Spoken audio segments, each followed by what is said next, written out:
Okay, so whether you go to work every day, maybe at an airport, an office, work outside your home, or you don't work at all, this next segment is important for your life. September, you may not know, is Company Culture Month, dedicated to making companies better places to work. And Daren Martin, founder of the Global Company Culture Association, has the inside scoop for us on what is working and what is not when it comes to work. Welcome, so good to see you. Great to be here. Daren's an old friend of mine. We've known each other for quite some time. Absolutely. So the reason this is important to all of us is because company culture reflects what's going on in society. So even if you're not at work, what's going on in companies is what's going on in our world. Well, the reality is most people are working or want to be working, and what is passing for work these days is absolutely abysmal.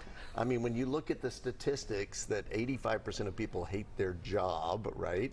You can see that there's a real breakdown. We spend so much time at this place called work, right? And it's just not working for a lot of people. Okay, so let's talk about that 85% who you say hate their job.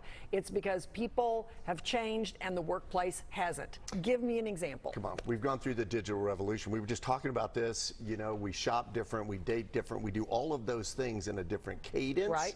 When it comes to work, not so much. So work invaded home a long time ago. You've been expected to respond to emails on a Saturday. 50% of people say they're going to work on their vacation, okay?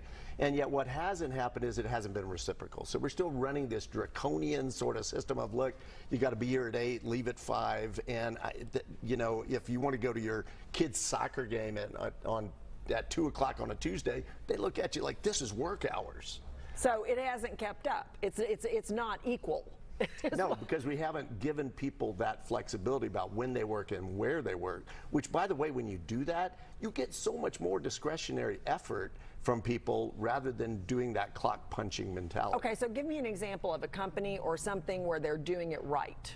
So Sweet Greens, I was just reading about, they've got a appreciation night they do. I was reading about Taco Bell of all places. Taco Bell has an art, company-wide art thing where people who are doing the art within there. Now, you don't think about art in Taco Bell, right?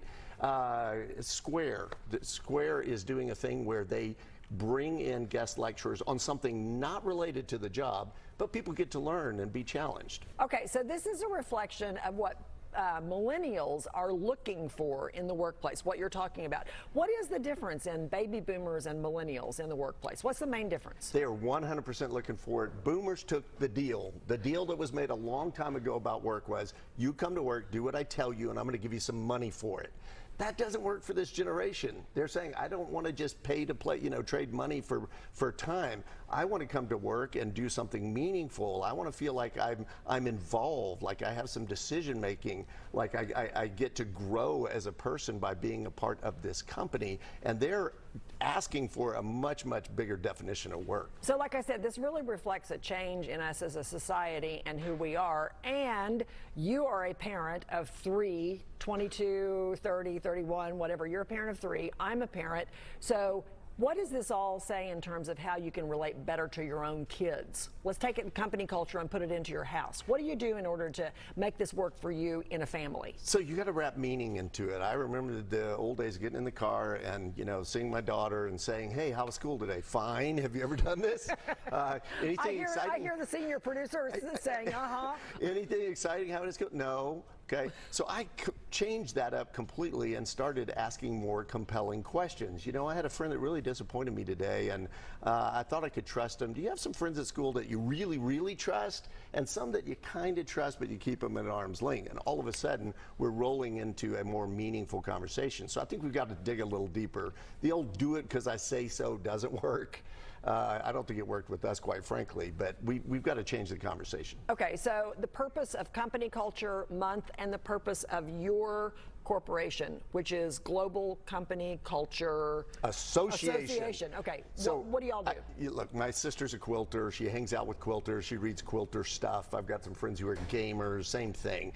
There was no gathering place for the thing that is the largest conversation going on around the globe in the world of work, company culture.